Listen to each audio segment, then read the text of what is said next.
I did. Drink lots of alcohol. There was one bottle less for you, and now there's two.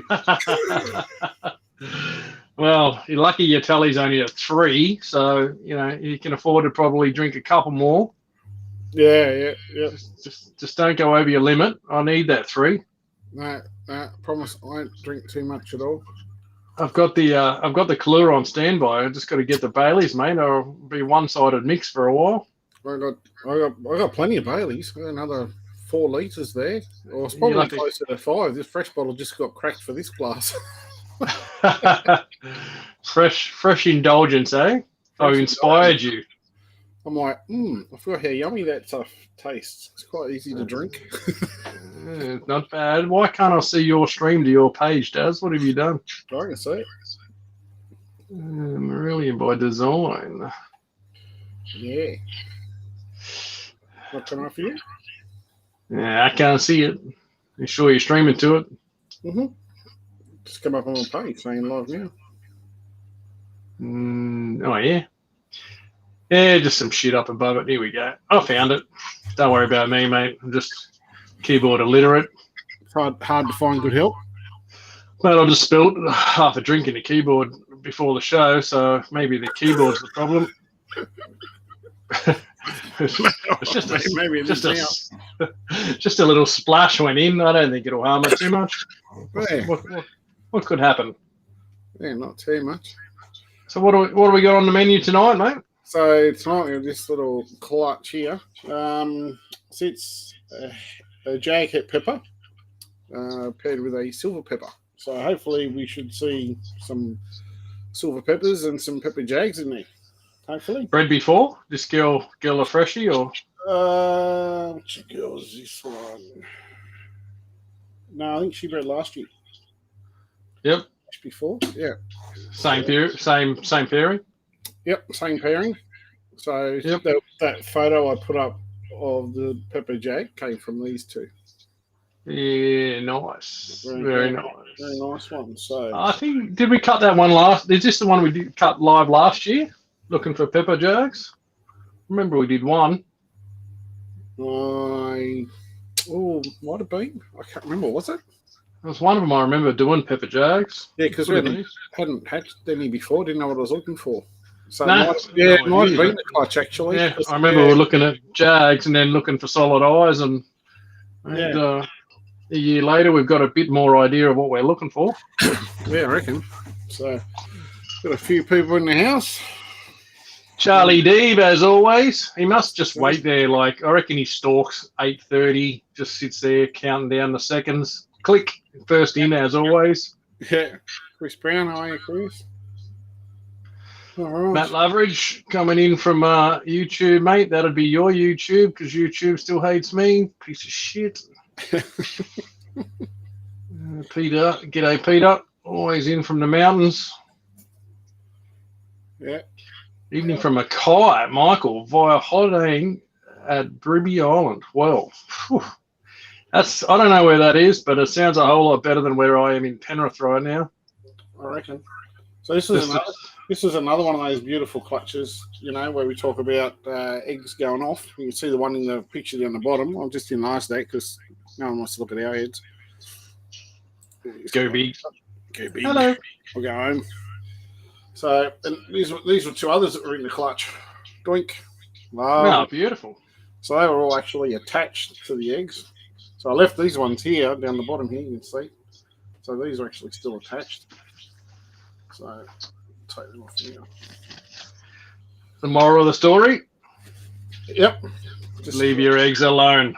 Leave the eggs alone. So, see this one here, a bit of mould on it from where it was attached to one of those. Yep. So, still going strong now. How many we got? That's a good size clutch. 2, 4, 6, 8, 10, 12, 14, 15, and lost 3. So nice. Yeah. Richard Hudspeth. G'day, mate. He's becoming a regular again. Good to see him back on the scene. Hey, see you, Richard. Mr. Muz Williams, what's cracking, old boys? Man, we are cracking for old boys. Mate, as hard as we can crack, we're cracking. we're cracking. We've decided over Christmas drinks tonight. So Brent and I both have a A girl's drink on standby. Girl's drink. Not that there's anything wrong with that. I inspired Daz. I came in hot with one half consumed, and Daz just ran to the kitchen instantly and dumped me. It's like, see ya, going to the bar. Bar's open. It's bar o'clock. This one, he's got a pretty good cut, so we may as well get stuck into this. What's the bet, Daz, before you get too excited? Oh, what's the bet? I'm going to call, right, that in this clutch, it's either win or lose, right? So I'm going to call that there's 2 Pepper Jags in this clutch. Well, what? That's it. What if there's 3 or 1? You lose. No, there's more. That's a bonus. So 2 or more. Yeah, 2 or more. There should be. There should be. Oh, do you want me to... That's a shit bet. Oh, okay, what's yours then? You can't well, play more types. We could do Pepper versus Jags.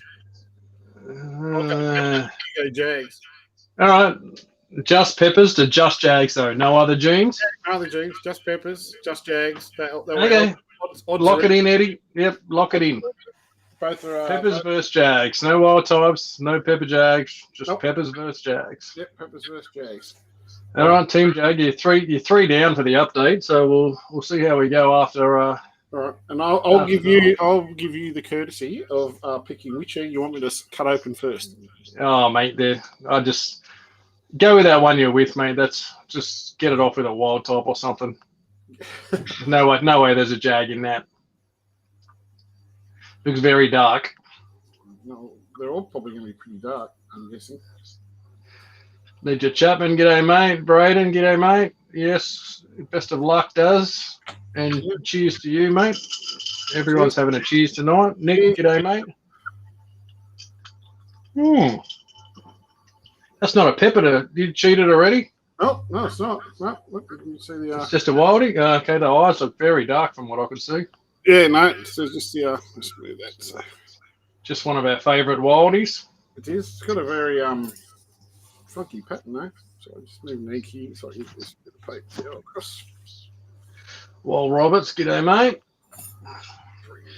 We had an awesome Chrissy, mate. Everyone got to see everybody and got to do it all again Boxing Day, which is always good. Yeah. Nice wild type, mate. There it is. At first I thought it might have been a bit of a pepper, but I think it's just a really nice wild type. Obviously still 100% hit pepper, so... Yeah, still useful. Yeah. So that goes over the back. And the wild type helps nobody. Chrissy Crafter, good luck. Plenty of peppers. He's clearly on your team of the pepper lover. Go Peppers. Adam Ant, g'day, buddy. Hi, mate.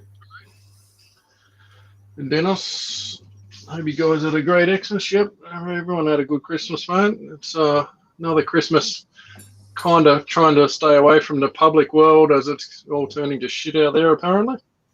Oh, Pepper Jag.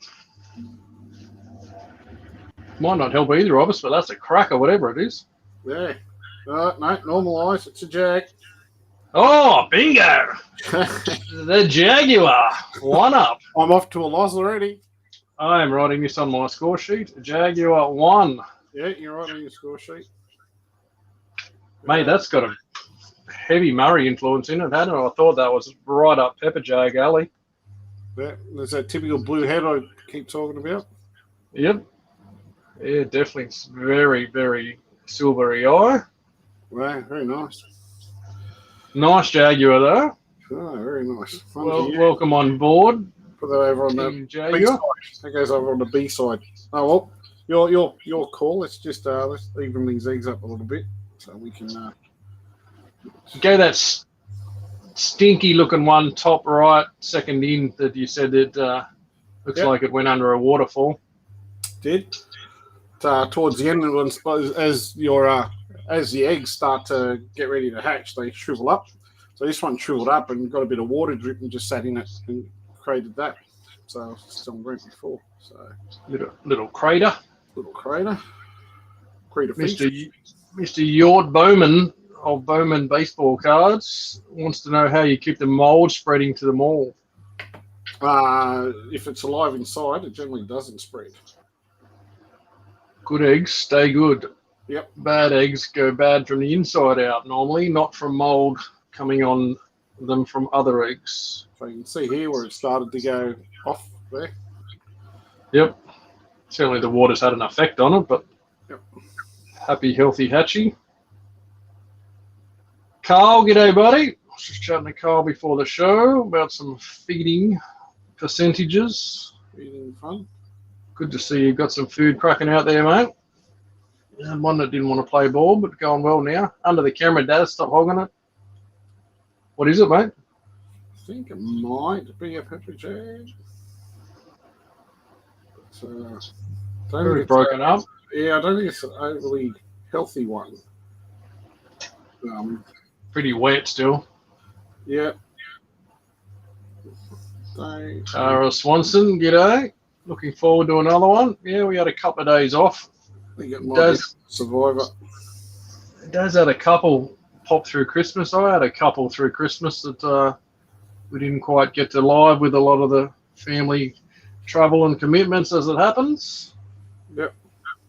Darren was just drunk. He couldn't do a show, is what really happened. I think that's not going to be a survivor, that one. Looking like a dud. What do you reckon it was anyway? Jag pepper? Yeah, I think so. Yeah, definitely. Yeah. At least definitely a pepper.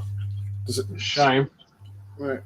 Look jaggish though. It's kind of broken up, reduced looking. Yeah, I don't think it's kicking, to be honest. I'll have another look in a minute. Leave him alone. Troy the gangster. G'day, mate. All right. So that was yours. I'm going to take this one here. Carl. Yeah, you pick your own, mate, and you set your own destiny in motion. Mate, I'm on the Baileys in Kahlua, and I think Darren has followed suit after I gave him the hot tip. Well, you started it, so it's your fault. Sorry. Parents of this one, Daz? Silver pepper, male, and a jacket pepper girl. Well, that is nice. That is very nice. That is lovely. Very reduced. Hopefully that's just a straight pepper. That'll be a cracking pepper if it's got the eyes. Yeah. Just getting a little head out here. That is looking like that is a pepper jag.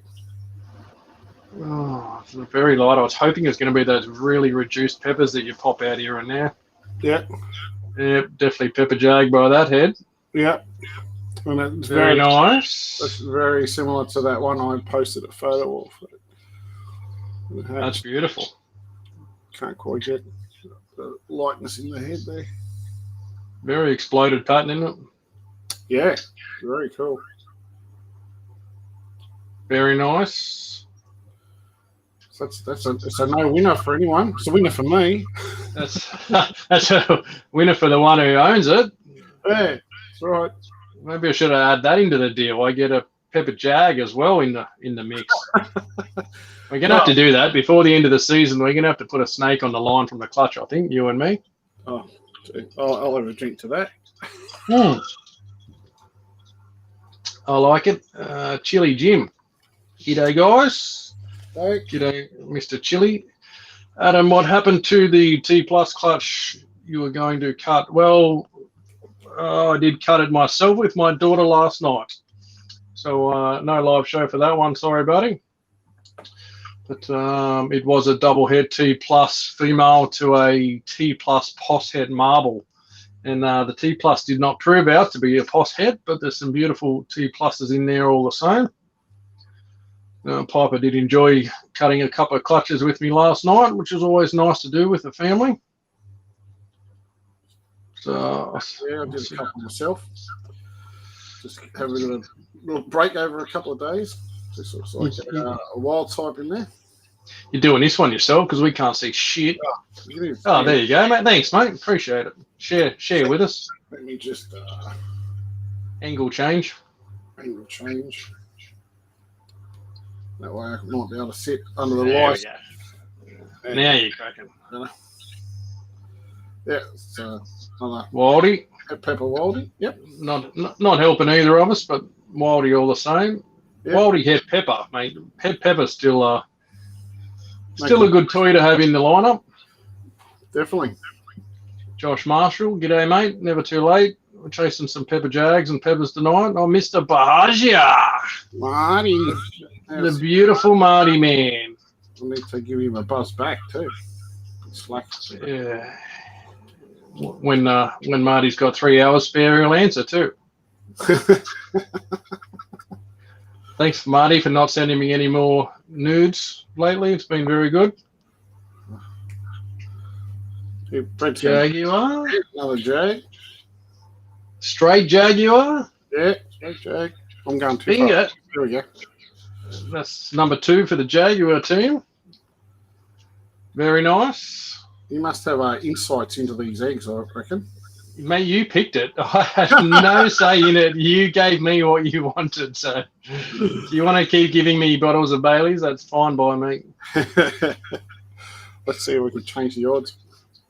Stuart Gamble, how are you guys? We're well. Good, We're having a Merry Christmas drink. Good luck again. Well, Daz is good at giving me bottles of alcohol. He's fantastic at giving the right odds in the right places. Oh, hang on. There's a comeback for me. There's a comeback in the making. Beautiful Pepper. Yeah. 1 for Team Pepper. Finally. Give us a look at the body on that one, Daz. That's a nice exploded looking pepper. Yeah, very nice. Boy, there we go. A bit of stripe in the back. Oh. Beautiful pepper. You never get sick of seeing them popping out of eggs. I'm sure you've been doing it for 10 years, and I bet you still quite enjoy the moment. Yeah, very much. Especially when they eat. It's good. Yes, absolutely. So, let's see. We'll put that over there. That's the, Faye's in the house under her own account because she's not banned this week. G'day, Faye. That's a change of pace, isn't it? It Faye's is. not banned. What's going on, Faye? She's been behaving herself. She had to last minute Santa wishes. She thinks she can make the good list instead of the naughty list with 2 days on Facebook before Christmas. Have you been naughty on Facebook? Yes, I have. It's a wildie. Fully wild type. Yeah. Big black solid head. Very nice. Another head pepper. Quite pretty. They're a bit lighter than what they come across on the thing, but that's what. Keen and ready to go. Yeah, it's good. The old Pepper Jag over here is already diving out of the egg. Keeps poking his head out. It's keen, mate. It's keen to come out and celebrate. Okay, now this one here is pipped as well. Here's a question from Zach Lowry for you, Mr. Whittaker. Did you pop the world first from the clutch the other night? I missed the result. Well, I assume I have. Yeah, I did. I got 3. Sadly, 1 passed away, which is sad. Yeah. I checked today. World 1, World 2, World 3. As far as I'm aware. Yep. Well, me 2 survivors. That's why it's nice to pop 3. So yeah. I mean, whether it was me or someone else, to be honest, it doesn't really faze me. But yeah, certainly cool.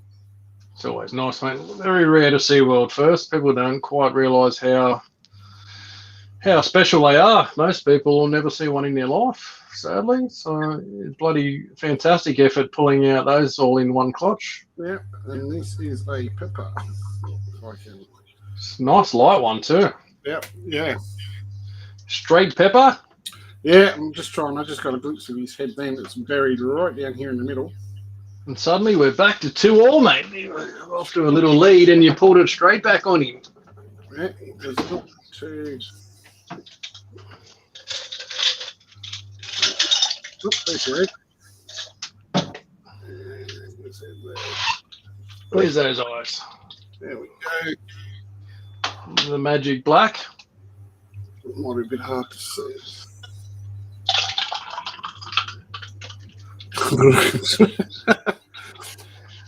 Sound like someone was taking a leg, didn't it? Oh, dear. With ice Pepper cream. number 2.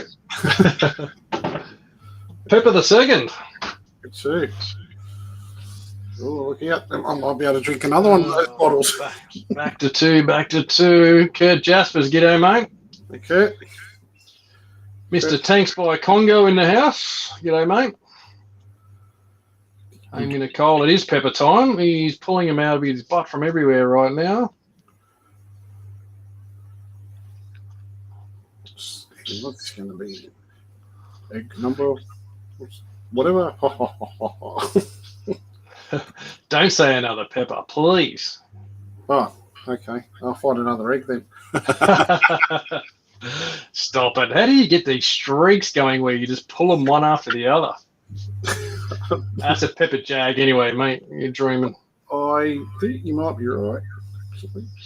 Faye Rankin says she's an angel. So you'd be... In person, on Facebook. Dun, dun, dun.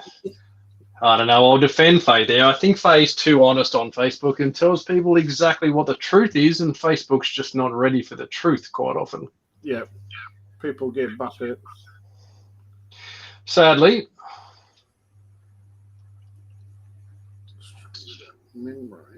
Nikki Ray, well, first time watching. Welcome on board. This is where Darren comes to lose bets to me, which is always good to see.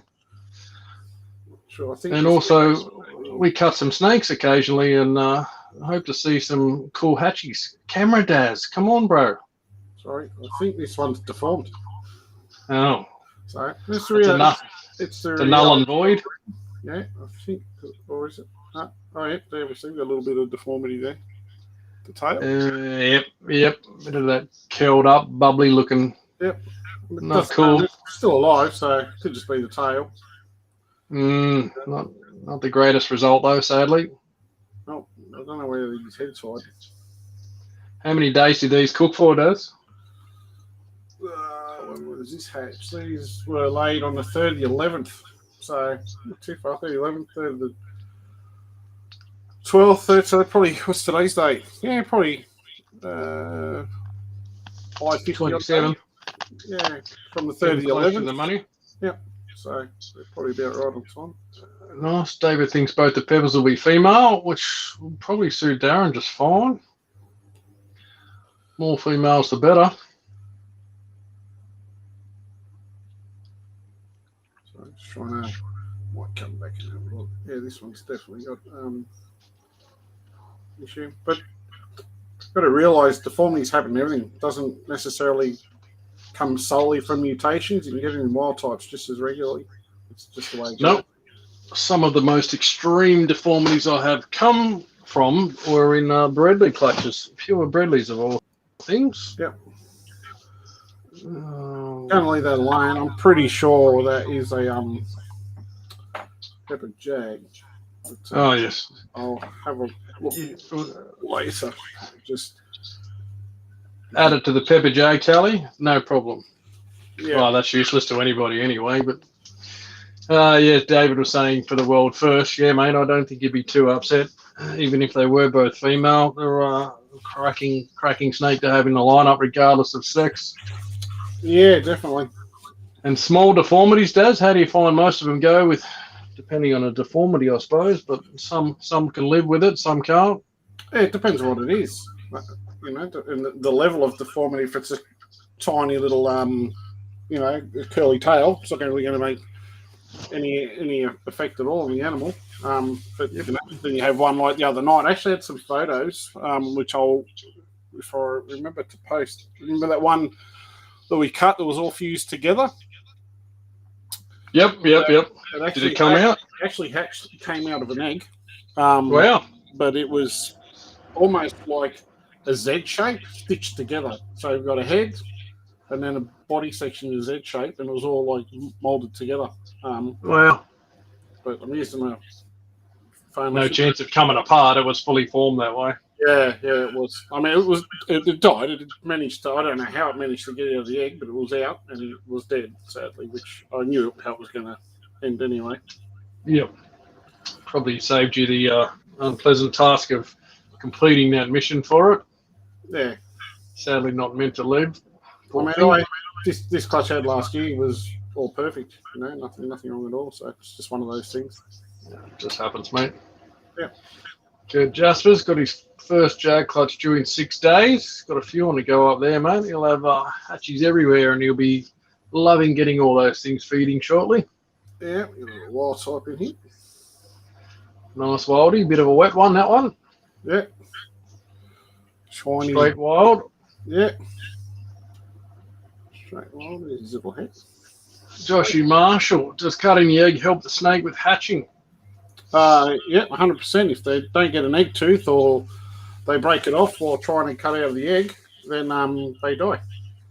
So, like we keep telling everyone, don't touch your eggs. Wait until the first one makes a slit and pokes its head out, and then you can go around and just snip a little V section, like so you can just fold a flat back like this. So if I was going to pick this egg, this is what I would normally do. I would cut it around that way, and then I would cut it around this way, and then I would literally just pull that back, give it a tap, make sure it's kind of okay, and then I just fold Over over. and well. So it can exit when it needs to, freely. Yeah. Not liking the look of this. A bit wet. A bit jaguarish, eh? No.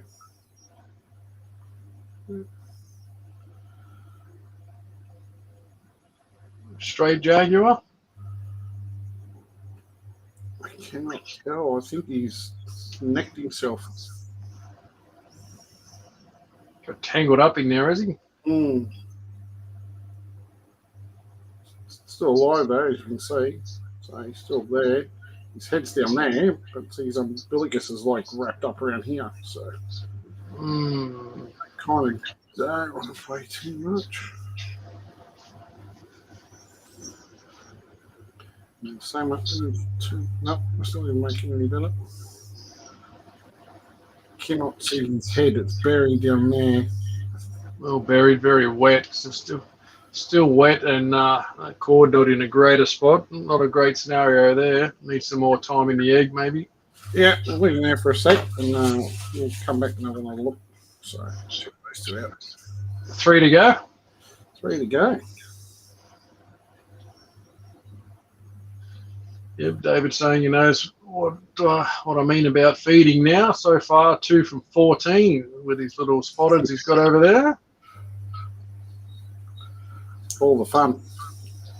Luckily, Zacky's decided wants to eat the spare pinkies. It's always good to have something to offload. Oh. Ooh. Pepper J. Oh, I'm thinking it's a pepper.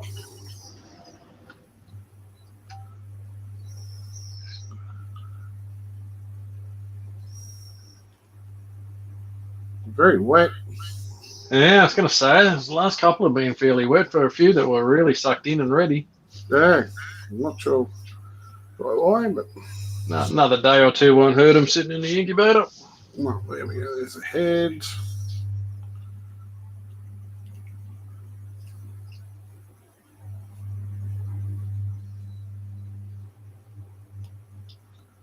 Show yourself, little fella. Yeah, we just get some grip on this before it slips everywhere. Covered in egg snot. Bit of traction. Yeah.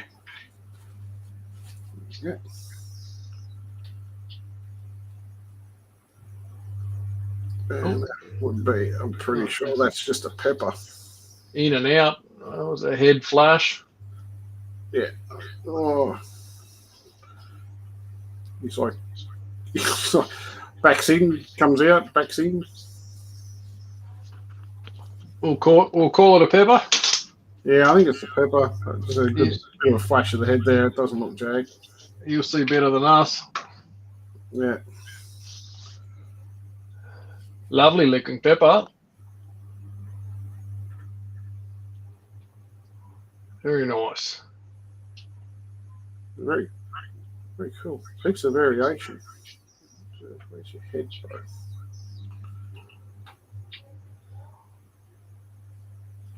It's buried right here on the bottom, eh? What is it? Gone shy now, mate. He darted out and went straight back to bed. I think so.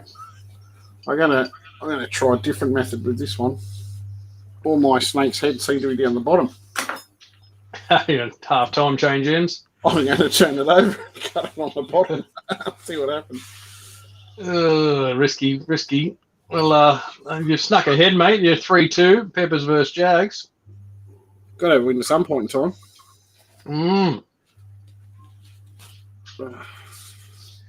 Finally, the comeback's on. What do we got? 3 left. 2 of them are going to be Jags, just to get me back in front. 2. Let's go, Jaguar. No, let's not.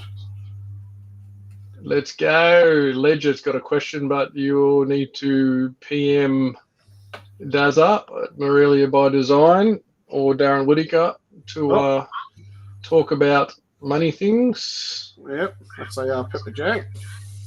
Beautiful. That's what we came to see. Look at the pattern on that. That is crazy. They are absolutely gorgeous. That is some crazy broken up X's, dots, Z's. Very wild pattern. Very nice. That one's ready to roll. Look at him go. He's ready. Yeah, his buddy over here is doing the same thing. He's got his head poked out. They're like, hey. And he, hey, kids. Pepper Jag, meet Pepper Jag. Might be lovers in the future. You never know. Who knows? Who knows? Anything can happen in Snake World. Yeah, it's lovely.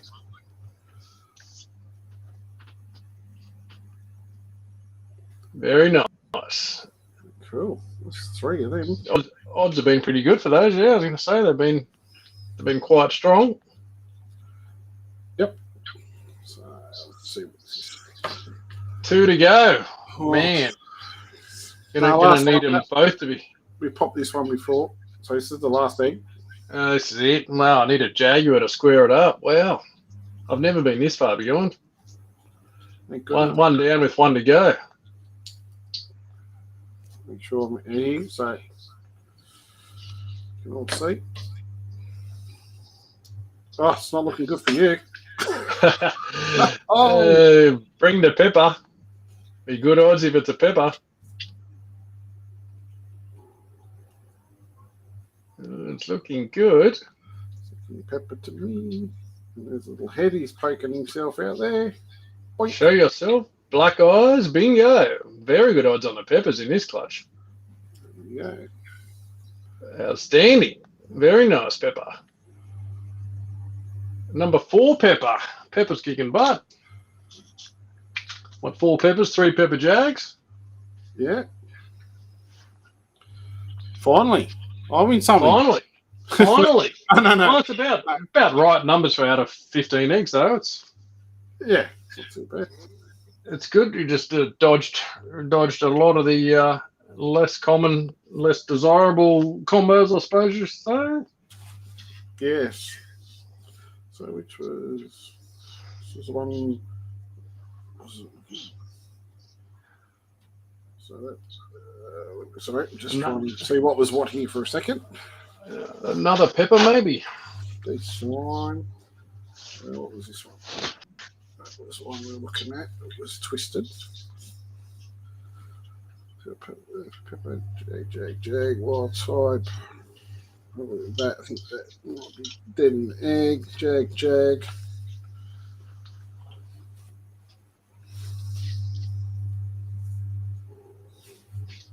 Give me the pepper towel. Go digging. Let's revisit these ones. This is the tangled manangled. Yeah, I think by the look of it, I would not be surprised. I think this might actually be a pepper jag. Try and free it up a little from that cord. Yeah.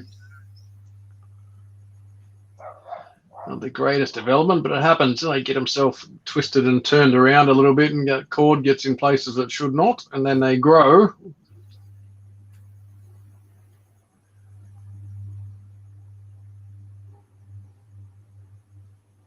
Go digging Matty Travs. G'day, Mr. Painter Boy.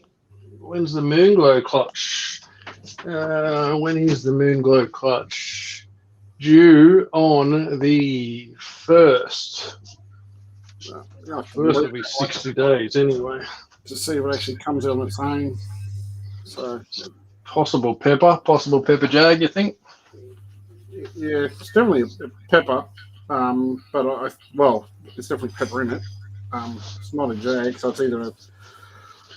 I'd actually guess it's a pepper jag, to be honest. Yep. So, Clutch 13. Oh, that's poo. poo. You breeding poo over there? I'm gonna. I'm not having moon glows this year, it would seem. Oh no, that's not that clutch. Sorry. It's all right. Maybe I am. 13, I thought was the moon glow clutch, but it's not. It's a pile of rubble that was a zebra head albino. 15, just my terrible writing, is the moon glow clutch. Ah, that is beautiful. They are all in perfect shape, the moon clutch. 19 eggs, no slugs. So, Mr. Trav, stand by for moon action soon. Oh, there we go. We've got a fight with his head. So that is a pepper. Finally, I'm buried its head. Team Pepper, very nice. Yeah, I thought it was, but yeah, he was buried right in there. It's actually going to be quite nice and light, actually.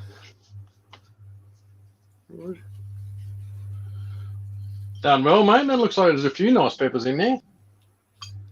Yeah, it's plenty of variation. It's obviously a lot easier to identify them accurately too when they're out of the egg, when you can see the whole body, your head, and everything without trying to dig them around too much. Yeah. Not ideally if people are watching and thinking about cutting their own stuff. What we do to them is probably not the most preferred I would not method of playing with them. So there's much like the eggs in the incubator, they are best snipped like Daz showed and left alone. Furthermore, leaving alone. Yeah, definitely. You just want to pit them, fold the little flat back, give them a gentle little prod, make sure they just move, fold the flat back over and forget about them, and come back when they are all out. As long as there's a hole for them to get out, just wait a few days and they'll come out on their own. Some will sit in the eggs for a few days. They'll happily sit there. Don't drag them out. Don't rush them out. Just let them come at their own pace. Oh, they'll get there. Sometimes needs a little bit of patience deployed, but they generally get there. I mean, unless they're tangled, like that one who was in the cord or deformed, they get out when they're ready. If something's not out in a couple of days, I'd be doing some digging, but generally they will get it done themselves just fine. Definitely. So, that's all right. So there's at least 3, maybe 4 pepper jags in there, and a couple of peppers. Only a couple of jags. So it's nice to get a bit of variation. It's pretty good. Very nice, very nice. Finally got some things that are actually like odds that are lining up in the correct sort of numbers. Yes, a lot more on track after a little bit of wild type domination early. Yeah. So I do have another clutch to show. One that pipped and cut earlier. On the pip. So over the last few days, I did have a few more clutches that are pipped, but due to Christmas and New Year's, Christmas Eve and family and all that other sort of stuff, it kind of wasn't good for a show. Brent did hit me up for a show, but I was over at my parents' place and didn't get home till too late, unfortunately. Dad's responded with, "Yes, we'll do that show tonight," and I was like, "That was yesterday, you dickhead." But thanks for the offer. Yep, he did. Dad up to speed with the 24 hours later reply. Oh, mate, it's been chaos here. Like, just trying to get everything sorted and done, and family stuff and shopping and Christmas and more than normal, which is crazy. It's time of year you got to get it done, but it's always nice to see family, as much as sometimes it's a bit of a chore. It's nice to go and see some that you just see once every year at Christmas, which is pretty shit, really. But I guess you make that effort to see them when you can. Yep, it's always good. Matty Travs ended up with 3 Zebs, 2 Albs, 2 Wilds out of Caramel Zeb Girl. From me, lost 1 egg. Shame he didn't get the albino Zeb, mate. Yeah, pity. Yeah, hopefully that other one I sent you up, you got feeding and got going well. It's just pissing me right off. So hopefully you had some better joy with it. It's funny how that happens, isn't it? Very, very rare. Matty Travs would have one of probably 2 or 3 snakes that have ever left my place not feeding perfectly. But I was done with it. I said to Mr. Travs, you can take on this project from here. Yep. With his own experience in getting things feeding, so he can. Certainly wouldn't palm it off to a inexperienced person, but Mr. Travs can handle it. Yes, Sunglow Zeb would have been nice, mate. Albino Zeb, Sunglow Zeb, but ain't the odds God, sometimes not so cool. Definitely not.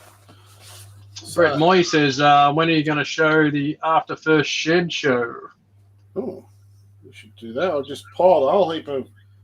Can you quite see? Let me if I just drag myself over here. Down the bottom here, all these skinny tubs, they just got loaded up with a whole heap of pure het peppers today. Setting some up in the tubs. There's a little, there you go. Chef one. These guys are the pure het peppers. I'll just bring my screen bigger again. Beautiful after a shed. Yeah. Back to the normal looking skin, not that big, thick, shiny egg skin. Yep. So there was not having much success with sex ratios. There was 25 of them. Yep, 25. 15, Yep. 15 boys. Yeah, that's frustrating. God. But anyway. We'll get a few more shows done once things settle up with egg cutting. Come back and have a look at some of those clutches in more detail in time. And we got some other ideas for shows all year round with plenty of ideas. Darren keeps coming up with more and more every day. I think we'll just be online every night talking about something. We have endless verbal dribble. Oh, just like a normal phone call from you. We'll just go live on every phone call and probably get it done. Well, the topics covered will certainly be of interest. We might have to just censor some of the words that generally exchange. Yeah. So you just sitting there for a minute, mate. So Stephen Johnson. This clutch hatched. This was one I was looking forward to pipping. These are the new white lines. How nice are they? Made water bowl. I didn't know they were het for water. Het for water. These are water snakes. So I've been giving shit about these for quite a long time. What do you think they might be, Brent? Oh, let me guess. Hello, Donna. Thanks for sharing. I want to know how good you went with the odds of albino Bredley since you've taken 5 years to even produce any. Please tell me you kicked ass in the odds. I got 2. 2 from 11? Was it 11? It was 11. Yep. Oh, man. Well, it's kind of 1 in 4. But yeah, 2 or 3, I guess, would have been pretty much on the money. But I was hoping you were going to kick ass and pull 4 out or something. I was hoping. That's a more orangey looking one in your hand. Yeah, so they're quite nice. I'm not sure if it's quite getting sharp, but that's too close. I might have to move the tub. Oh, is that focusing now or not? Yep, beautiful. So that one's got quite. I reckon this one's going to be quite red. It might not be quite picking up on its head, but looks much deeper than the other one. Reds, yeah. You can kind of see the difference in the colours there. White in the bandy. Very nice. Look good after a shed. That's when you sort of every shed with those things. I've had some that have hatched fairly average Darwin-y yellow looking, and after 2 or 3 sheds, boom, in comes the orange. Yeah, I actually think this one, they're both very similar, but the second one there is a little bit almost a bit lighter. Yep. This tub's annoying. Hang on, let me just nice bunch of poss heads there. Shove that. Yes, quite some nice ones in there actually. Get any really dark stuff? I had a couple of clutches where I got those really dark wilders. Yeah, so I'm very happy to get a couple of albino Bredli after 17 years. Congrats, mate. Congrats. Long time coming. Mate, you're in the game finally after that brilliant idea you had 6 or 7 years ago. Yeah, it would be. From when you first made them to actually probably not that long in it. Well, the idea's that old, but the actual process probably 4 years. I should have backed myself. I kind of had the thought that it would produce what I was kind of hoping, but just many other things going on at that particular point in time. So, yeah, I didn't muck around with it. I went full steam on it. Very nice. Sexed them yet? No, not yet. Sex them now, mate. Sex them live. Let's see your skill. Boy and a girl will do you perfectly. Boy. Bingo. Mate, I had so many boys. The first year I bred them, four from 4 on boys. Absolutely devastating. Let the odds be kind to you after being patient and show us a girl. I hope so. Oh, looking good. And they go. Bingo. Very nice. A beautiful pair. Very good, mate. Excellent result. Very nice. But you're correct. Some of the you'd almost think that some of these were hypos. Some very light looking. Yeah, I don't know if it'll quite come out in the camera here. Let me just try to a bit of the Darwin influence coming in. Yeah, Darwin, possibly Bredli as well. Ouch! Thank you. Just bite my finger.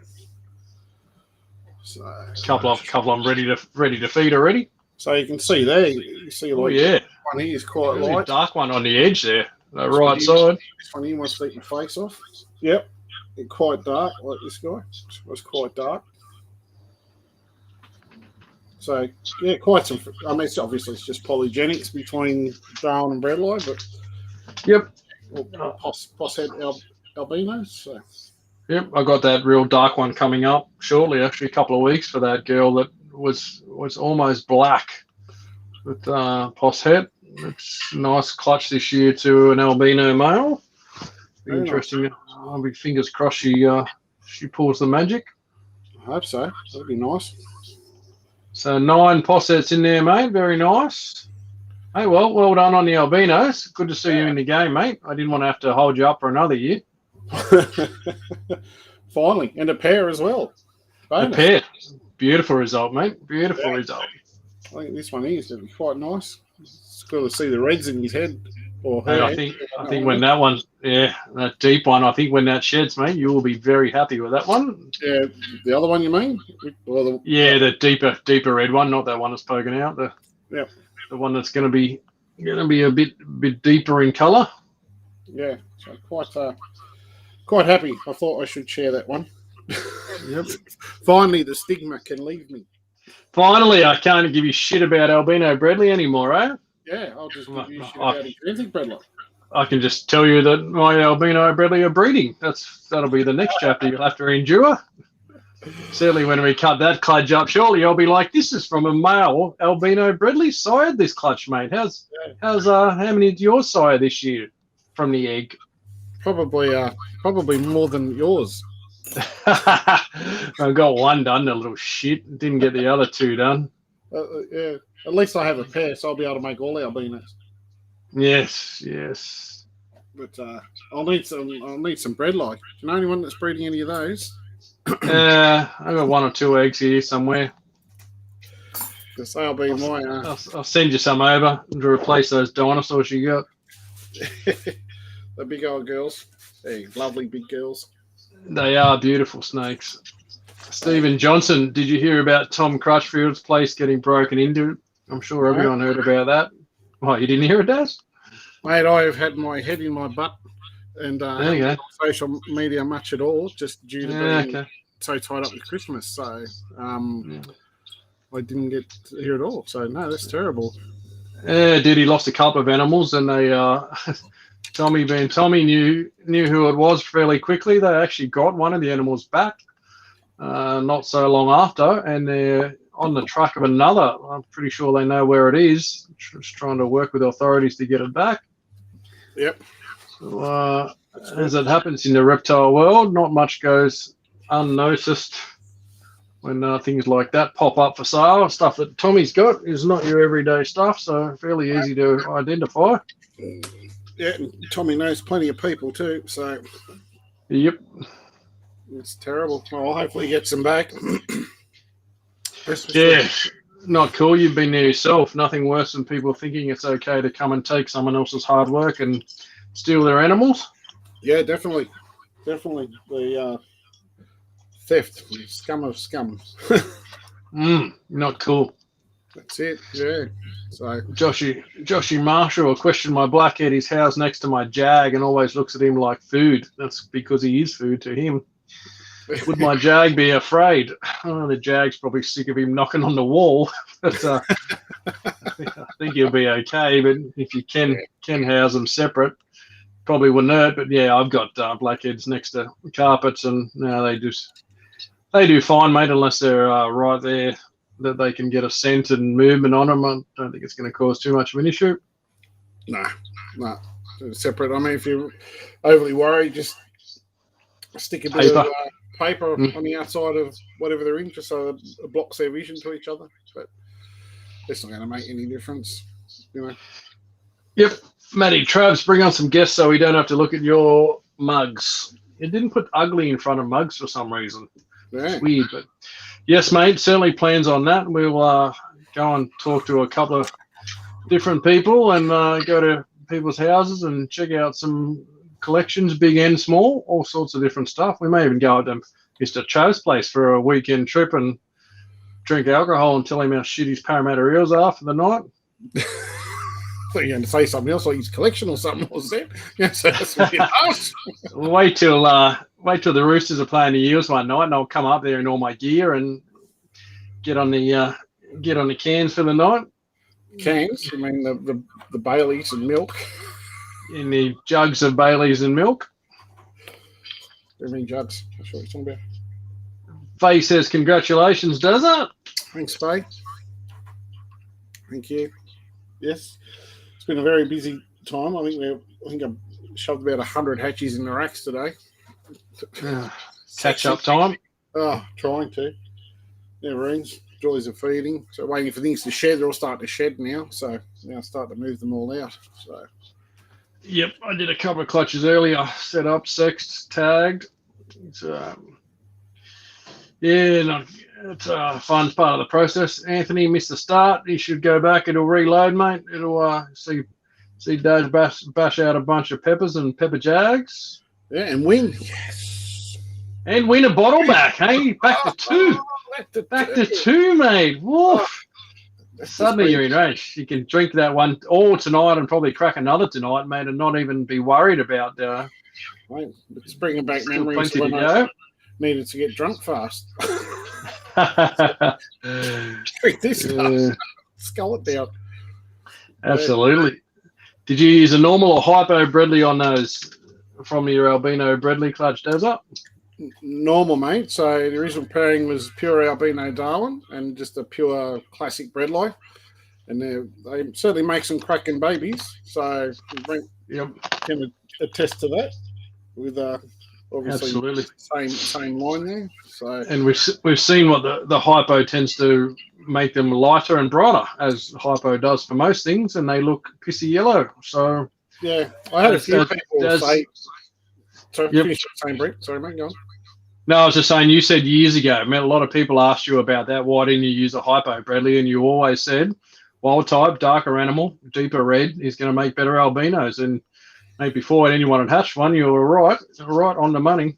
Yep, that's it. That's exactly right. And that was why I was hesitant. A hypo Bradley looks really nice, but was taking away the point of when you look at, some of the black colours in albino, it's normally a darker colour. So that was led me to think. I didn't quite expect them to come out as red, but I thought they would definitely come out better than if it was a hypo Bredley. So I'm glad I went the route, and I now have a male up here that's quite dark.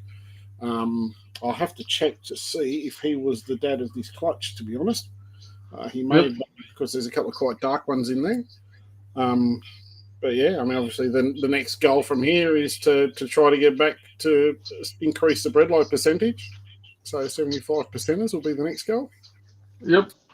And try to get them right up there in the high percentage bred like albinos. I think they'll be quite stunning once they get right up there. Oh, mate, 75s, 88s, 94s. There's some crazy stuff to come, for the next 10 years of that. Is such a long process. You get them visuals you got now, you grow them up 3 years, outcross them to a wild bredly, wait for those to grow up just to get to 75s. It's such a long road to. It's a minimum 10-year project. Yeah, easily. All going well, it's. Yeah, that's right. Yeah, that's with not missing a clutch, not getting them not to breed. If you do get a clutch, actually getting dies. Yeah, things happen with snakes. It's. I had my absolute cracking best caramel zebra jaguar from that freaky clutch head xanthe die this week. I noticed it hadn't eaten for 3 or 4 weeks, and I noticed last week big swelling around the heart, and I went, oh god, it's probably the only third one I can say that I've had over many years of enlarged heart, but I knew something wasn't right with it. It was always a great feeder and just gave up. Yep. And very quickly from last weekend, I saw it and thought, bugger, unfortunately there is zero you can do with that condition. Nope. So I thought I'm going to have to deal with that one. Sadly, do the not fun job of putting that one to sleep. And Shree found it, passed away on Tuesday morning. So it saved me the displeasure of it. Unfortunately, gave Shree an extremely unpleasurable job of getting that out of the tub after it must have been sitting there for a couple of days. So from Sunday when I saw it to Tuesday, it had certainly not gone down a good path. You walk in the room and straight away. It's like, uh-oh. No, not cool, not cool. I got a phone call for that one. It wasn't a nice one either. Yeah, so it happened. Very sad. Seen it a few times with myself. So Yeah. Tumours, random things that just happen. It's something you see more often with obviously quite a large collection that you would compare to 10 or 20 snakes. It's something you probably wouldn't see at all, if at all. Yep. But when you've got enough animals in the collection and breed and produce enough and hold them back, you tend to see these things. So, absolutely. I remember Brian Barchek saying outside of hatchies, just in your adults, you'll see 1% to 2% per annum, knocked off from something, some type of medical disaster. And, when you've got 300, 400 snakes, that might be 4 or 6 snakes a year that you're looking at falling off the other side. So it's, you start to see a few odd things over the years, but it's just based on numbers. Not everything goes perfectly forever. So you see the bumps, the lumps, the tumours, the some things just mysteriously just die. It can be an organ failure. I've had things pass away, delivering eggs. It's stressful times, and sometimes a heart failure or things can just happen, which is very frustrating. But it's no different. I mean, look at yourself, mate. Perfectly healthy. Drop dead on the floor. You can die at any moment. Trust me, I've done it, and I'm back. But it's that is the luck of the draw. Some things just don't go to plan. Some things just and like me, there's no explanation for it either. As much as you can be in total control of your snake and think it's perfect, its diet's fine, its habitat's fine, everything's absolutely perfect with it. Bang! It can just drop away at an instant. So. Yep. Lots of problems. Yep. Brett Moy, with your sex ratios, do you prefer a 50-50 split or female heavy? I like minimum 50-50, and I prefer to go female heavy, but it's also subject to what it is you're talking about. So, and what I mean by that, like the clutch over here or the outcross pure het peppers over here, I would much prefer to have it slightly the other way. If I had 10 males and 15 females, I'd be a lot happy because this is a fresh outcross, so it's unrelated blood to the pepper line that I have. I want to keep a couple of boys and a few girls. So by having that extra few females allows me to keep that and still be able to have a whole heap of pairs. Having extra males means I'm going to have to flog off males singularly, which isn't necessarily ideal. People want to buy the mutation; they want to buy a pair generally, or trios. Like everyone wants the magic 3. Yep, and times I prefer a male is if it would be in a mutation. So, for example, an albino pepper, I would like to crack a male first so they can go back over double het girls. Or the ghost pepper would have been nice to have had a male in that as well, so he can go back over the double het girls.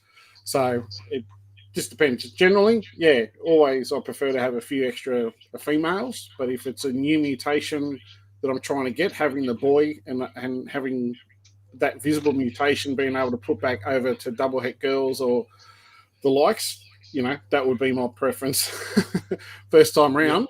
Yeah. And then, yeah, obviously female heavy after that. What about yourself, Brent? Yeah, same, mate. Most of the time, obviously, more females than males. People generally want to buy more females than males. If you look in most people's collection of their adult room, it'll have certainly less males than females, because a boy can certainly do several females in a season. So, yeah, I do like to see more females, generally more popular, but it's a funny mix because it depends, like you said, what it is, because people want a powerhouse male. They want that, like what you popped the other day, caramel pepper jag. If you've got that as your male, you can have a whole variety of females, head peppers, pepper jags, pepper zebras. You can have 6 or 7 different females and just have that one male that can do the lot when you've got that monster male. So it really depends on the genetics, but in most cases, yeah, it's we all do love a extra quantity of females. Yep, definitely. Totally agree. Having a powerhouse male is always a good thing. Yes, they never go astray. So Faye saying she had a children that got a swelling around the heart. I thought it was bad, but kept it and lump went down. That's one I've not heard before. Quite possibly that thing just had an infection maybe, and it fought off the infection, or possibly if it had antibiotics, it might have helped it. But if it did it itself, quite possible it had some sort of infection. It had some swelling and it went away. But the list of things that can go wrong with snakes is endless. People often say to me, "What do you think went wrong with this?" And I went, "Mate, there is a list this big of things that can go wrong with hatchies before they're even out of the egg. Never mind once they're 12 months old." That's right. So it's without a necropsy to have a look at every organ and all the conditions that can come. I mean, and I've sent snakes away and had necropsies done, and the vets come back and said nothing wrong with it. Like it's dead, but there's no accurate cause of death. So again, that comes down to most likely an organ failure where something just didn't work for a second and it's all over. So done the same myself with a few snakes. One I took out to David Villa. It was this stunning black and white coast I had many years ago, and it just wouldn't eat. I couldn't work out what was wrong. Went out, tested it, had all sorts of stuff done with it, nothing wrong with it, and it ended up passing away. And same thing, took it out for a necropsy, and he goes, "Mate, it literally just starved itself to death." Yep. There was nothing wrong with it. Couldn't find no any reason. I'm talking a long time, probably 15 years ago, 16 years ago. Just zero food response, or just not nothing, interested in? No, nothing. Didn't matter what you did. Fed, force fed, assist fed, shoved it in. Didn't matter. No matter what you did, it just would not eat at all. And you can't. I mean, it's not really living, is it? If the animal doesn't eat on its own, it's unhealthy. Yeah. He suggests he said just leave it and see what happens and try and get it to feed. But eventually, obviously, it wore away. So sadly. I remember Robert Johnson telling me once, talking about an animal, he said, there's nothing wrong with this thing, it's just dead. Okay, that's great. But he said there's one thing you can't tell from a necropsy, you can't measure the stress of a dead animal. So he said, that animal was one that was laying and died. And he said, look, there's no blockages, there's no reason this thing, it wasn't egg bound, it's probably just got to a point heavily stressed from the process of the egg laying, and something gave way. It's well, it can happen with birds. You make a loud enough noise and scare a bird, it'll just have a heart attack and die. Dead. Yep. Simple as. Yeah. So it's not simple as. Absolutely. Tara, mate, question for you, Daz. Genetics boy, can you explain the difference between a het, double het, and triple het? Yep. So obviously a het is short for heterozygous, which means it's carrying a copy of a gene, one copy, not two. So if you had a het albino, it obviously carries the gene for albinism, but it's a wild type. It carries the albino gene. So if you then had a double het, that would mean it would be carrying 2 genes. So still het, so still carrying a single copy, double referring to 2 different genetic traits. So exanthic and albinism, for example, silver pepper and albino. So if I said it was a double het pepper albino, that wild type animal is carrying a copy of both of those genes. And the same with triple het. Triple het means it's carrying 3 different genetic mutations. So in that case, it could be pepper albino exanthic, granite albino exanthic, granite albino pepper.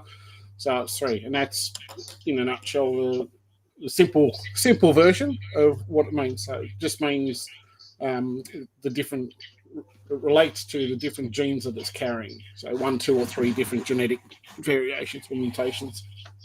Yep. If that makes sense. Makes perfect sense. You want to confuse everyone, mate, and tell them that each of those single alleles live on a different locus point on the chain, so that they all live in different areas of the of the locus sites, so that they're all not in the same spot, in different spots on the DNA link. Yep, they sit on a different locus point, and then they select a different allele. So you'll have an albino, but the allele gives it the different patterns you get. So, you know, if you look at albinos, you get striped ones and banded ones and high white ones and high yellow ones. And that's basically the variation you get at an allelic level. So the locus point determines that it's albino or it's exanthic or whatever. And then, then when you go to an allele, it'll determine whether it's pattern striped, etc., etc., etc. Yep. All those different points point to different things, different color mutations. And you're talking billions. You know, there's like millions and millions and millions of different variables. Yep. So. And any of these morphs come from a mutation. It's what it is. It's something that didn't go right. So along that chain somewhere, something failed, and that's why we get albinism or, piebald or any of those things come from an actual failure of the standard DNA structure of the animal. Yeah, so when the cell's forming, it's formed in a mutation, or it mutates. Hence where you get the pattern mutation or colour mutation, whatever it might be. Yep. It's all fun. We'll have to get on one night later on and do a show about and get stuck in all that fun stuff. One night we're not drinking. When the words flow easier. I've had mine, I'm done. Really? Oh, you didn't prepare well, mate. I've been I'm still on my same drink. Look at that. Lasted well. I'm going to have to get a bar fridge under here. I have one right here, mate. So you just keep a extra litre on standby at the side there, so you can top up as you need to. You just pull out a carton of milk. We'll pre-mix. Goon bag. Let's go. The game bag, mate. Sorry. Rankin. Now talking about ones that won't eat on their own. Got one been assisting for 7 years. You are the most patient woman in the world, Fo. How long would you or Daz put up with it for? Not 7 years. Not 7 years, mate. No way. I've actually got a couple that are 2 years old now that I'm not assisting anymore, but are super picky on will eat or won't eat. They were the longest ones that I've had survive naturally. That over 2 years now and just still hit and miss with food. I fed them today. I tried to. They'll wrap on the food. They just, for some reason, decide they won't eat it after that. No, it's 2 years is about my limit because they're never going to be a flourishing animal. You know, as much as nature's cruel, in the wild they'd already be dead. You know, they wouldn't have had that much opportunity to 100%. Survive this long without, eating. Something would have eaten it. They just would not be a thriving animal. And my concern is the harsh reality of it.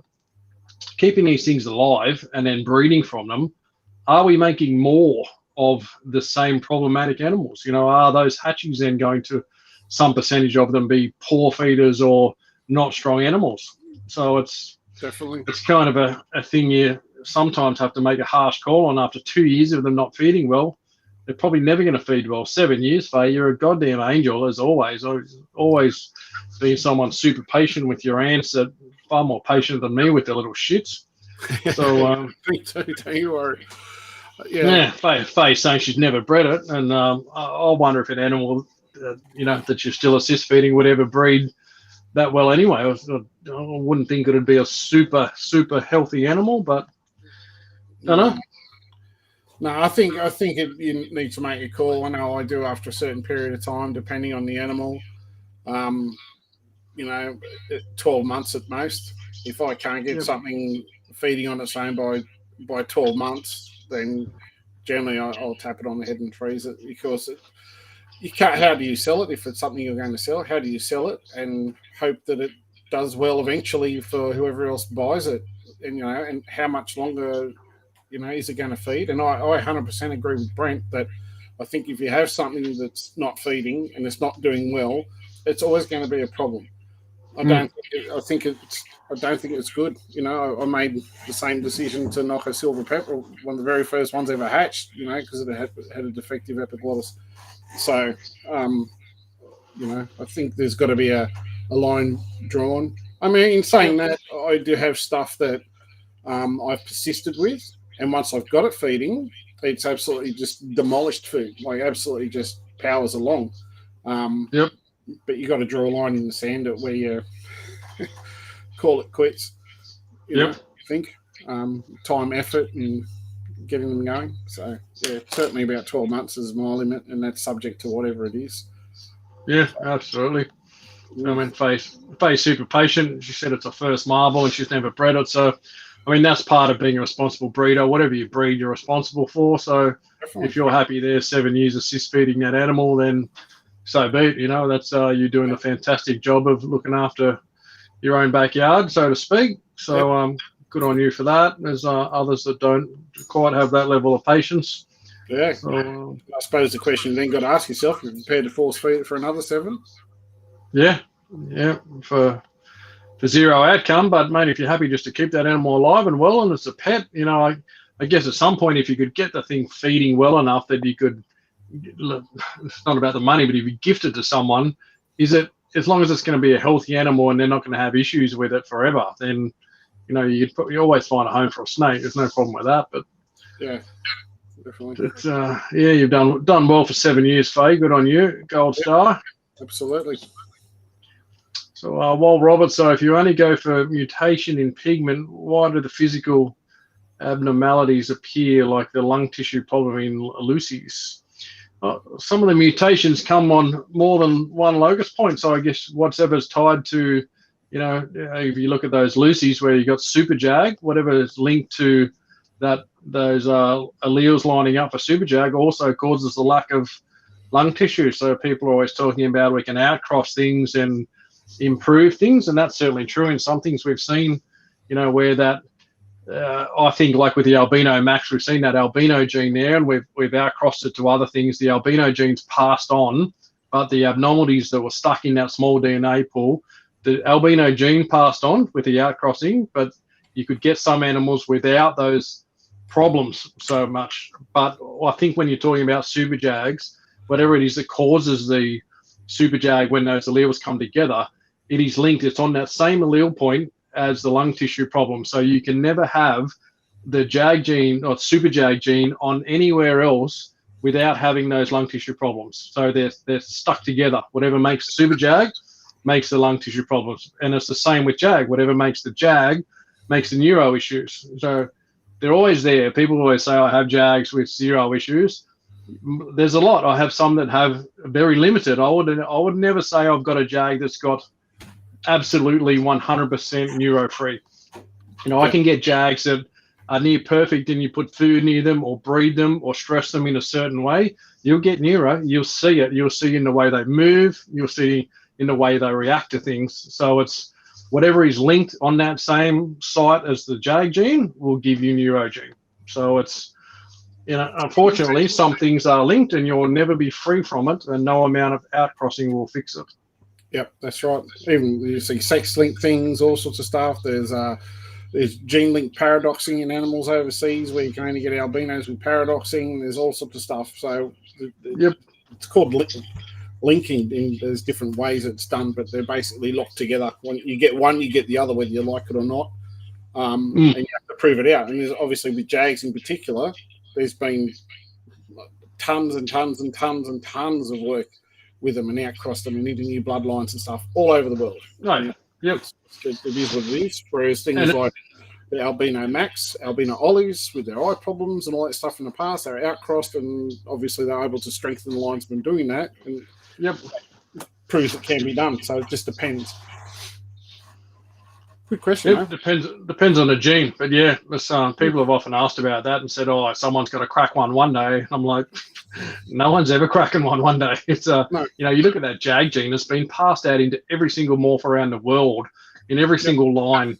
You know, from caramels to zebras to xanthics to peppers to everything. You know, what makes Jags comes at a price. You know, it's not a case of outcrossing to fix it, because Jags have been outcrossed everywhere in everything. Oh, and how many collections around the world? Just in Australia, there'd be tens of thousands of them. All presenting with the same problems. Yeah, too many. Yep. Brett Moy, for you Morelia gurus, is there more than triple hets? What the most Morelia head combos are out there? Man, I don't think anyone has pure recessive stuff any more than triples. There's certainly a few triple head combos out there that I've seen. I don't believe anyone's done quad heads yet that I've seen anywhere. Not with recessive, but there's probably something. I know there's probably there's definitely quads if you include incomplete dominant stuff. Definitely. So, I've got 5 gene stuff in. If you're looking at that, I've got caramel Jag triple hits. Yeah. So, well, I mean, like, you know, incomplete dominant stuff's still a hit. It just depends. You just need to clarify. That's all. Yeah. So, because you can have caramel Zeb double hit. You know, albino xanthics. There's 4 genes. So there is stuff. Recessive, there's not a lot. I think there's a few mixes, but I don't have any 4 recessive gene combinations out there at all. I don't think so. Not that I've seen anyway. It's there's several combos of triples out there lurking around. Some that have been bred already, some that haven't. But no quads as yet. But time will fix that. There'll be quads. Someday there'll be 5 gene recessive stuff going out there. It's only a matter of time. Yeah, exciting stuff. Yes, absolutely. Craig Bailey, further to Face question, do you find that bad initial feeders do pass that on to their offspring? I don't think so. I've had some stuff that's been very slow to start that's gone on to be great feeders and great breeders. So not always. I think if you've got something that's been a really, years of bad breeding, it worries me that you can pass that on, but this depends what you call bad feeders or slow starters. I think there's a difference between things that take a little while to kick in and then feed fantastically to things that just never feed well. They're two different ball games, I feel. Yeah. I mean, I know you see it in other animals. So, but you've got a slow reproductive rate in pythons. If you want to compare it to, say, the speed of rodents.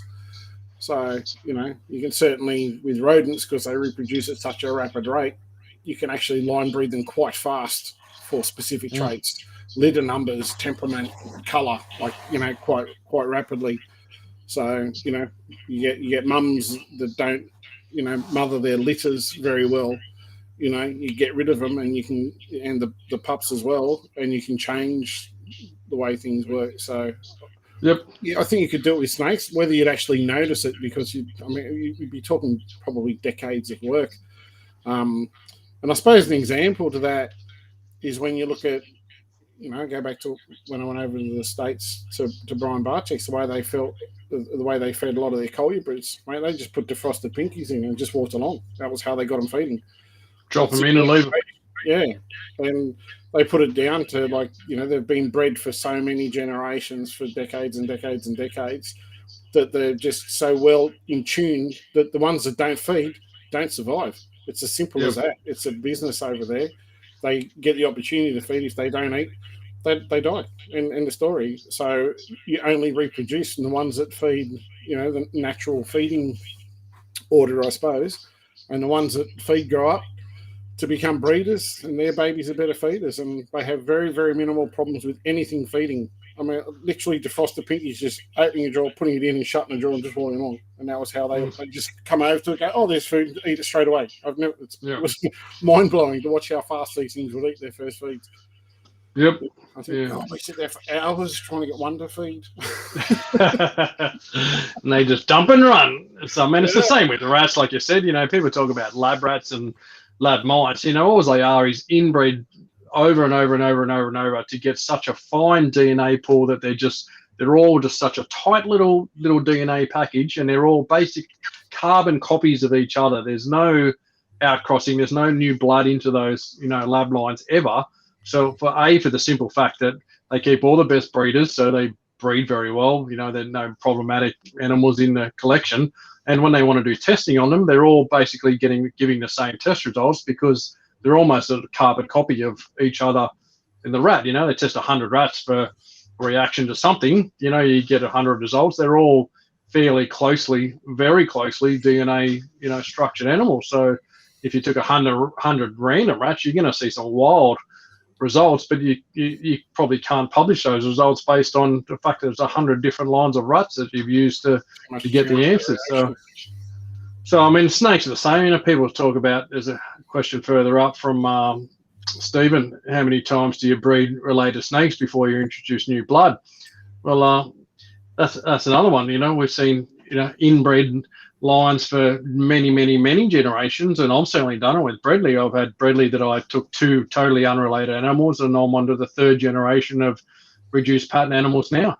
And although I've kept animals, the sisters and brothers, outside that line and then brought them back in together, they're all still from the same original 2 parents as such, So it's, they're not out outcrossed in any way, because anything that's polygenic is basically line bred over and over and over to try and improve those traits, and all that is reducing options for the DNA and the alleles to line up on other areas. So you're basically getting striped animals over and over and over, or super light or reduced or whatever you're trying to get. You're basically taking out all the other options of the DNA to get those animals. So, So sadly, with reptiles, it doesn't seem to be that much of a problem, but saying that, with genes and mutations, as we've discussed, everything gets outcrossed due to the fact of making your double head, triple head, quad head combos.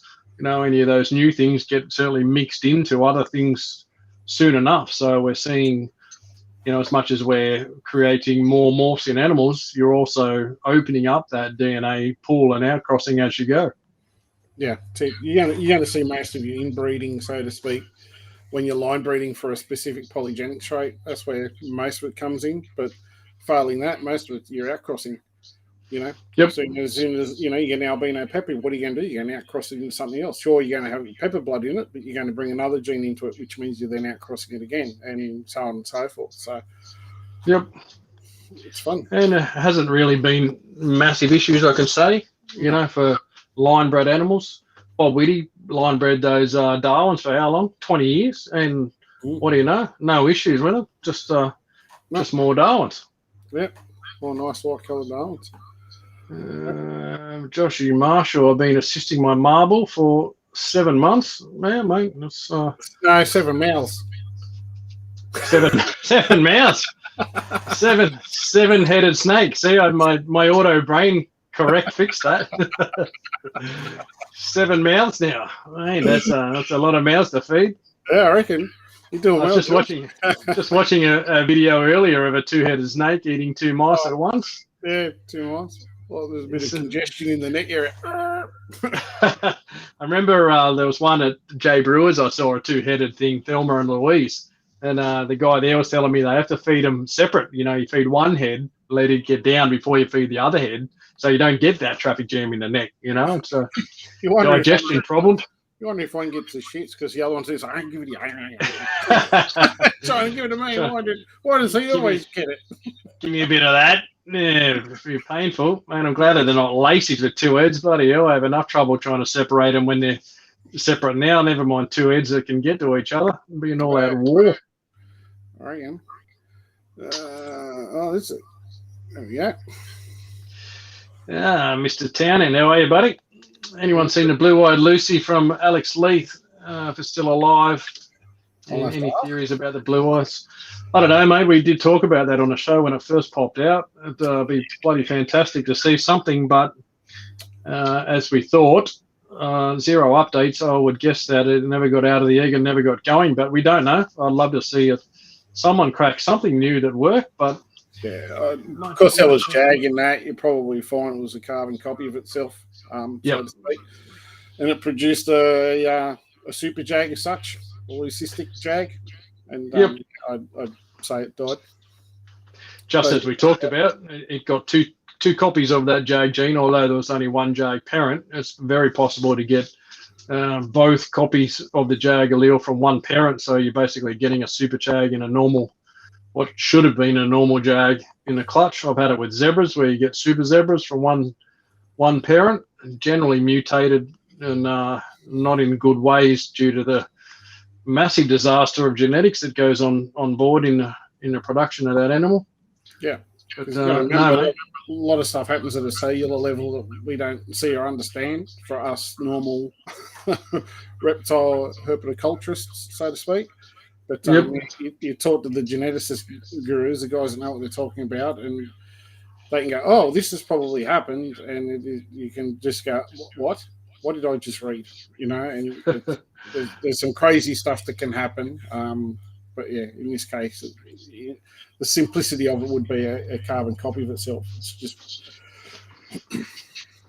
different to parthenogenesis, where a female will lay its own clutch of all females, basically carbon copies of itself. This is a proper egg that's been fertilized, but got two copies of one parent from instead of one copy from each. Is how it works. Yep. Mate, here's a question from Nick that you'll have to answer, Daz, because I don't know about these things. Where did Xanthic in the Bredley come from? Coastal blood. Yes, mate. Yep. My line that I've produced from, is from Lark's line. It's actually from a ghost from Lark's line. They produced the Xanthic in mine. Has anybody else got them? Joe Ball's got them too, doesn't he? Joe does. I would imagine it would be Lark's line as well, I'm guessing. Yes, I'm pretty sure Lark's line mixed into his. Yeah. So that's where they come from. Yeah, I saw a bit of a debate about someone talking about albino MDs or something or other on Facebook today. Everyone going, albino MDs. Oh, they don't exist, you know. Right, pure albino MDs don't exist. They're all mixed blood with Darwin's. So as is pretty much everything in carpets is albino from the Darwin line. Yep, 100%. So, Craig Bailey, cool name, mate. I hope he drinks Bailey. Snakes now don't seem to have as food driven initially. Now it's what they were 20 years ago. A lot less speed response. I don't know, man. I've got some that just eat perfectly. I don't know if 20 years ago they were any better or worse. Possibly I'd agree that back then it was probably just all wild types. You know, they were just pure species and possibly less mutation. Mutations probably, some mutations get blamed for, you know, having less feeding response. So I don't know, Daz, you bred snakes 20 years ago. What do you reckon? Yeah, I think you probably nailed on there. There was certainly a lot more wild type stuff around then. And certainly a lot more. I mean, you know, you go back 20 years, 15 to 20 years before albino Darwins or anything, and Darwins were known as being as crappy as jungles were, in terms of their temperament. And I put it down the same thing. There was a lot wild caught. So, for example, the reptile catchers up in the Northern Territory, if they were on a call out, whatever they caught, they could actually keep and do whatever they wanted with. It didn't have to be released. So a lot of wild stuff got brought into collections. But when albinos came in, obviously suddenly the Darwins that were wild caught, most people have gone into albinos and they've all been line bred and crossed. So suddenly, you look at Darwins as a whole now, they're quite a calm, placid animal. I mean, I've had some Darwins that would just rip your face off like they were complete arseholes back in the day. But now they're gentle giants. You know, most of them are quite placid. I mean, there's always an exception. So I think it's probably two things. I think mutations has brought more line breeding into captivity, regardless of what it is. So I think you're getting a more placid snake, if that kind of makes sense. So therefore, they're probably getting less. Like I notice that sometimes in albino Darwins, I'll get some that are a little bit feisty, and they'll get feeding. And I've got other ones. It does not matter what you do, you cannot get a response out of them whatsoever. Like they just do not care. They're just like, no, I'm just going to cruise around the tub. I don't know what that is you're slapping me in the head with. I don't care, not interested. And you get a zero food response. So, yeah, I probably wouldn't totally disagree. But I think it's probably more just for the fact that a lot of stuff's line bred, you know. Probably even leads back to talking about the animal that Faye had.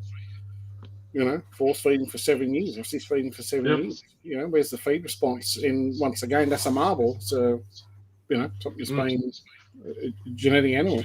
So possibly as a result of us jamming food into them. Anything that doesn't feed gets fed. You know, there's always an excess of food for captive bred animals. Maybe over 20 years' time, you know, we've not helped the problem by them being surrounded by food forever. You know, they just don't have that need for food or natural hunt for it as much because it's never too far away. But who knows? I think it's a variation. There's always some that eat fantastically, and there's always some that are just a pain in the ass. There's definitely always some variation, but they were certainly a lot. I reckon they were a lot more feisty. Some, not all species, but some species were like definitely a lot more feisty than what they are now. Yeah. So.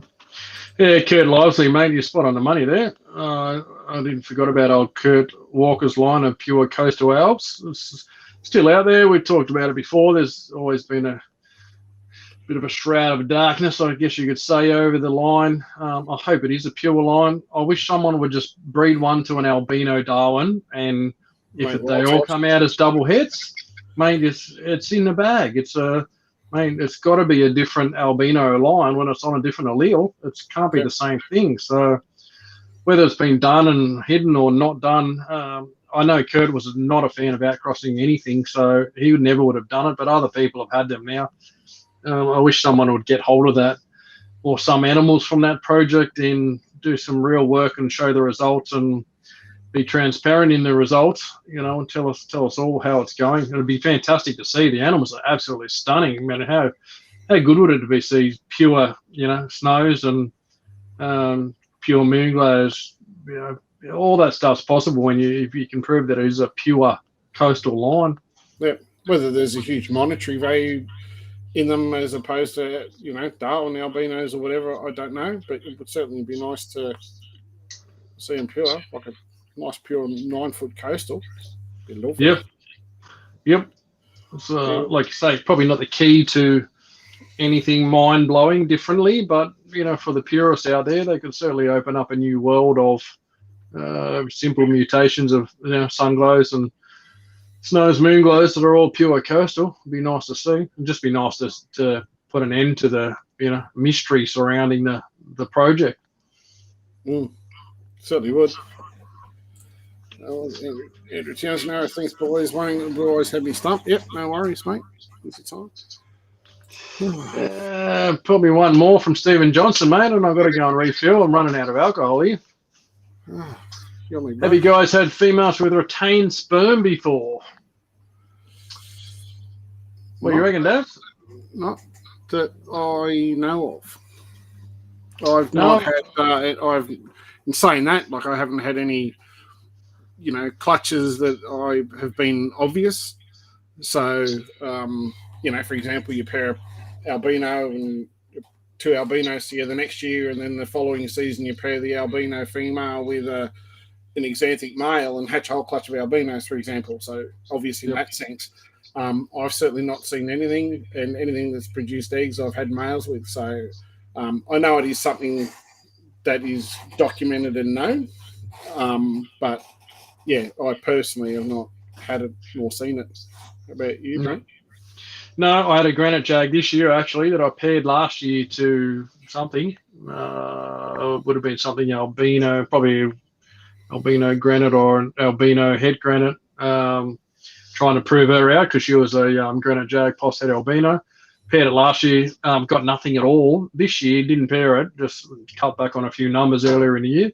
And she dropped about 6 or 8 slugs this year. I've had clutches of slugs. Yeah. Clutches of slugs, but I don't know whether that has, well, I mean, it doesn't show that it's retained sperm.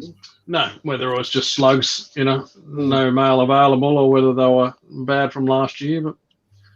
But I know our mate Dave Raptor had a female that he hadn't paired for years lay a clutch of eggs that were healthy. I can't remember what the end story with that, whether he thought it was retained sperm. I think they all ended up being all female, so it was probably more of a patho clutch than a retained sperm clutch. It was a clutch he let maternal, and I think he only had 5 or 6 good eggs, that ended up surviving. There was more laid, but most of them went bad for some reason.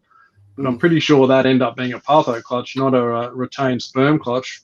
Yeah, because for those that don't know, the females actually have a gland that secretes a fluid that allows the sperm to live. So sperm doesn't survive very long outside the male, but in snakes, so they can actually retain the sperm and keep it alive. Because I kind of said, how can they do that?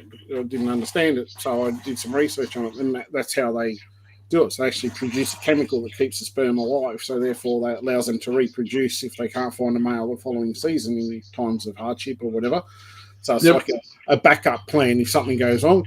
And an example of that could be bushfires. We had bushfires that decimated, the poor koalas. That's what you heard about. Everything. Yeah, everything. Never mind all the bloody lace monitors that got fried. No mention of them. Yep, that's exactly right. And the billions of insects and snakes. So, in a time like that, you might have a few females that survive with no access to males. So that retained sperm from the season before could be the survival for their species over, for years. So. Yep, definitely. And got a little Ziploc bag tucked in there somewhere that keeps it safe for next year. Yep, certainly does. Bit like that Boris Becker story back in the day. Oh. You don't know that story? I probably do. I probably just can't remember it. If people can Google that at home and find out about that. Young girl who saved some of Boris's sperm and tried to impregnate herself with it. Ah, right. Yeah. She managed to stash some in her mouth for a couple of days and saved it for a later event. What gets me is how she went there for a couple of days. Talented girl. Anyway, well, that might do us for tonight then, mate. It's good to see you got some albino Bredli out and a few more Pepper Jags. Very, very happy about the albino Bredli, a couple of Pepper Jags. Yeah, so perfect match pair of albino Bredli, even better, mate. It took me years to get female, so you doing it first year kind of shoots me a bit. Good luck to you, mate. Still a couple of years behind, mate. Still a couple of years behind. Yeah, mine lay eggs and stuff. It's funny. Mine do. Look, I got babies to prove.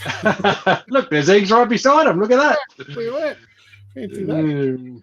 Anyway, mate, thanks everyone for jumping in and watching. Brent, if someone's looking to get in contact with you, how do they find you? KHP Reptiles on Facebook, Brent Smith on Messenger, or the webpage. You can send questions through khpreptiles.com.au. And Mr. MBD. Yep, Rally by Design on Facebook, or myself on Messenger, either one. And obviously Instagram, Rally by Design, and YouTube. So don't forget to like and share. Subscribe, hit the bell, ding ding. Yeah, all that stuff, whatever it is. It's an amateur YouTube channel, but one day we'll get around to making it a little bit better and getting some more interesting stuff up there. But for anyone, I hope everybody had a lovely Christmas, and I hope everyone has a fantastic New Year if we don't see you beforehand. You got any clutches due come up soon, Brent? Or I do. There's 2 or 3 there that are close. So a couple of small ones, and there's one that zebra one is a total pile of rubble. Will be nothing, but there is a couple. We might get back. I would say so before New Year's. If not, we can have another after New Year's Eve party drink after that. Absolutely. I'll get a bar fridge and be a little bit more supplied next time. Get a goon bag, mate. Get yourself prepped up. It might start off quiet, might get messy towards the end. Could be an interesting question time. It could be. We'll maybe screen share some of those Boris Becker events. Or maybe not. All right. Well, thanks, guys. Thanks for dropping in, and we'll see you soon on the next one. Thanks, guys. Thanks, guys. Night.